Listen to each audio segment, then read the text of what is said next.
Olá, meu amigo, minha amiga, tudo bem com vocês? Hoje é sábado, chegamos a mais um final de semana. O tempo tá voando, né, gente? É um atrás do outro. E nós estamos chegando a este final de semana, infelizmente, com os números sempre na crescente, os números da pandemia. Pois é, vamos abrir aqui nosso vote de hoje, desse sábado, dia 27, né? Com o balanço do dia. 3.070 mortes de ontem para hoje, nas últimas 24 horas. 3.070 mortes no Brasil pelo Covid-19.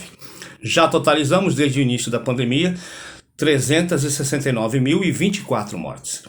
Nessas alturas que eu estou aqui falando com vocês, provavelmente já ultrapassamos com certeza os 370 mil. No balanço de hoje à noite, quando você ligar a televisão e for assistir os telejornais, você vai ver que já passamos 370 mil. E aí? O que a gente pode falar sobre isso? 370 mil vidas perdidas por conta de uma pandemia que as autoridades e principalmente o governo federal, Bolsonaro, sempre fez de conta que era uma gripezinha, que não era uma ameaça tão grande assim, e que se tornou essa tragédia e que muitos já estão chamando de grande genocídio. Pois é. E aí, né? A CPI da pandemia deve ser instalada já no Senado na próxima semana e dar início às investigações. A CPI ressuscita, por exemplo, Renan Calheiros para a história do Brasil. Olha só, Renan Calheiros. E deverá ser talvez o relator desta CPI, que poderá sim culminar com punições, com sanções, e talvez até o impeachment do presidente da República, de acordo com aquilo que for apurado. E eu não tenho dúvidas que houve na condução do governo federal, do presidente na questão da pandemia, sabe, eu vou falar o português claro, loucuras, devaneios desse presidente da República, loucuras mesmo. E aí, isso tudo vai ser apurado e alguns crimes provavelmente tenham sido cometidos com relação ao combate à pandemia. Então, vamos aguardar para ver. A CPI deverá sim ser instalada essa semana que entra e tomara que ela seja ágil, né? Que ela seja prática, que ela consiga ter facilidade e flua com rapidez para que a gente tenha o resultado da CPI o mais rápido possível e tome as providências também o mais rápido possível para frear esse índice de mortalidade que praticamente todo dia gira em torno de 3.000, 3.500 pessoas. Bom, outra questão que chama atenção agora é com relação ao meio ambiente. E semana que vem, acontecerá uma conferência internacional do meio ambiente. Foi chamado pelo Joe Biden, o presidente dos Estados Unidos, convocado, e vai ter a participação de muitos países de todos os continentes para discutir exatamente a questão ambiental. E Bolsonaro, o nosso presidente, vai sim participar através de conferência, né, através de vídeo, ele vai participar. Em meio a tudo isso, essa participação, né, há uma perspectiva e uma expectativa, principalmente, que o Brasil seja muito cobrado mesmo nessa conferência, nessa reunião de cúpula aí de países para discutir o meio ambiente. O Brasil vai ser uma das pautas dos governantes. E o Bolsonaro vai estar lá, vai ser pressionado. Em meio a isso, olha só o que está acontecendo essa semana. O delegado da Polícia Federal, superintendente do Amazonas, o Alexandre Saraiva, denunciando crimes do ministro do Meio Ambiente. Quem deveria estar preservando o meio ambiente, lutando pela conservação ambiental, está ali, trabalhando em prol dos madeireiros, trabalhando para que haja depredação, que a madeira seja liberada. Um recorde no Brasil, vejam bem, a maior apreensão de madeira de todos os tempos aqui em nosso país, mais de 200 mil metros cúbicos de madeira apreendida de forma que estava sendo derrubada de forma ilegal.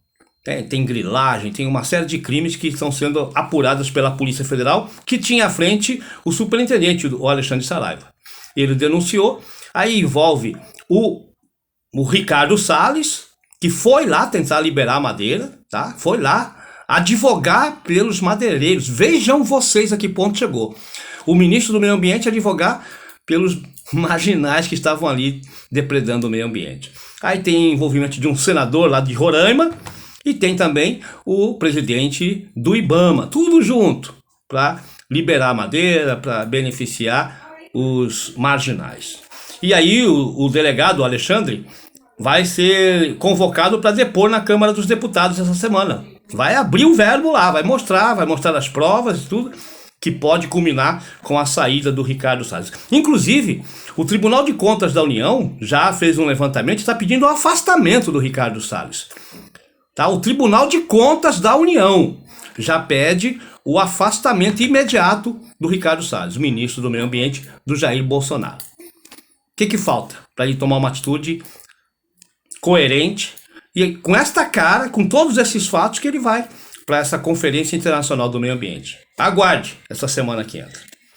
Outra coisa, a crise institucional. Eu tenho acompanhado alguns pensadores, né, alguns blogs, alguns jornalistas que falam que é impossível ter aqui um golpe militar. Eu acho também. Nos moldes de 64, eu acho que não vai ter não. O exército entrar, não. Difícil. Mesmo porque o mundo não iria ver com bons olhos isso, né? Os outros países não iriam apoiar esse golpe militar aqui, com o exército tomando a força, derrubando o Congresso e tomando o poder novamente no país. Não. Né? Os Estados Unidos não iriam apoiar não tem nenhum movimento nesse sentido. Então, não acredito. Agora, internamente, se a gente fizer a leitura, a gente vai ver que tudo caminha para uma crise institucional que vai gerar uma guerra civil aqui no país, provavelmente. Pode acontecer internamente. Por quê? Porque de um lado tá as instituições como STF tomando providências, né, cobrando e fazendo cumprir leis, como é o caso aí da instalação da CPI, que o Bolsonaro acusa que, como já se viu a intervenção do Supremo Tribunal Federal, obrigando o Senado da República a abrir essa CPI da pandemia. Ele não obrigou, é a lei que prevê isso. E os próprios senadores provocaram o STF para perguntar, e aí, abre ou não abre? Por que ele não está abrindo, se tem mais de 1/3 para abrir a CPI? E nada mais, nada menos que foi exatamente isso. O STF fez com que fosse cumprida a lei. E aí, o Rodrigo Pacheco, que é o presidente do Senado, se viu, sim, diante da lei, obrigado a... Não foi o STF que obrigou, não. Ele foi provocado por 2 senadores da República, entre eles o Jorge Cajuru, e aí ele fez, ao par da lei, obrigar o Senado a abrir a CPI, como está sendo realizada agora a instalação. Muito bem. E aí o Bolsonaro começou a espelhar, né? Porque ele sabe dos crimes que ele cometeu e sabe daquilo que o espera. E aí ele prega o quê? Ele, pro gado dele, ele começa. Todos os dias ele ameaça. Tá? Só sai daqui morto, como ele falou nessa live. Olha, preparem-se, dando a mensagem nos meios de comunicação dele. Preparem-se, armando a população. E aí, cresce a cada dia essa crise institucional por conta das ações e das falas de Bolsonaro. Ele prega rebeldia, ele prega desobediência, ele prega desordem, o medo por conta da Covid. Ele ataca senadores, o Senado da República. Ele está atacando, chamou incompetente, já se viu, não sei o quê. Ataca o STF constantemente, tá? Ele ataca, tá? E aí eu vou falar uma coisa, eu não sou profeta, não sou profeta, mas eu vou arriscar aqui prever o que pode acontecer. Olha só, ele vai continuar e vai aumentar ainda o tom dos seus ataques, tanto a CPI, que vai chamar todo mundo para depor e vai constatando os crimes cometidos no governo do Bolsonaro, vai sendo constatado dia após dia, a imprensa vai publicar todos os dias isso, vai mostrar claramente isso, e aí? E ele vai atacar os senadores, vai atacar o Congresso, vai atacar o STF cada vez mais, vai desobedecer ordens que vierem, tipo assim, se convocarem ele para ir lá, é capaz de não, eu não vou, eu sou o presidente. E o gado dele, se quiser, vem me buscar à força. Ele pode fazer isso, e aí? Já imaginaram? O STF convocar ele para um depoimento, eu não vou. Ou o STF obrigar ele a ir na Polícia Federal depor com relação àquela questão de aparelhamento da PF, da Polícia Federal. Eu não vou, eu sou o presidente da República, e desobedecer a ordem do Supremo. E aí o gado dele vai do lado dele. Opa, nosso presidente! Eles gostam disso. E aí? Está estabelecido o conflito. Está estabelecido, talvez, uma guerra civil dentro do Brasil. Já imaginou uma guerra civil dentro do Brasil? Uma revolta? Com arma, com gente morrendo, com gente se matando, brasileiro contra brasileiro.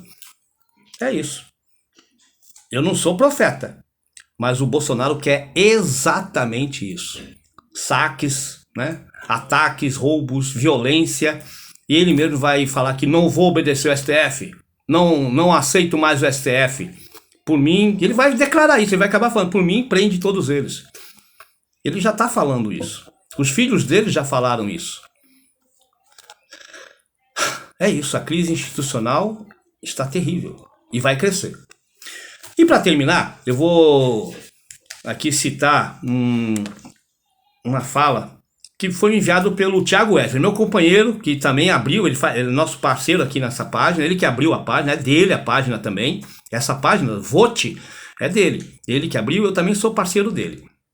E o Thiago enviou logo cedo para mim uma frase, e eu vou divulgar, claro, porque eu concordo com ela.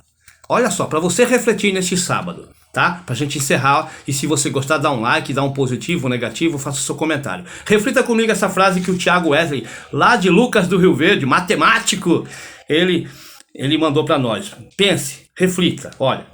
Ela é uma frase que, pelo que eu sei, é de Emir Sader. Ele colocou lá. Olha só, abre aspas. Se um macaco acumulasse mais bananas que pudesse comer, enquanto a maioria dos outros macacos morressem de fome, os cientistas, pesquisadores, iriam pesquisar o que estaria acontecendo de errado com aquele macaco que ia guardar a banana, apodrecendo banana, enquanto tinha os outros macacos morrendo de fome. Eles iriam ver, tem alguma coisa errada com esse macaco, né? Agora, quando isso acontece com os seres humanos que acumulam poder, riqueza, quando isso acontece, ele vai ter esse indivíduo que acumula riqueza, poder, comida, o nome dele vai ser colocado aonde? Na revista Forbes. Ele é destaque, porque ele acumulou riqueza e poder. Reflita, se não tem sentido. No reino animal, quem acumula poder, comida, em detrimento de quem está morrendo de fome, é tido como uma aberração da natureza. No reino humano, é tido como um poderoso, um destaque social. Pense nisso. Até amanhã, se Deus quiser.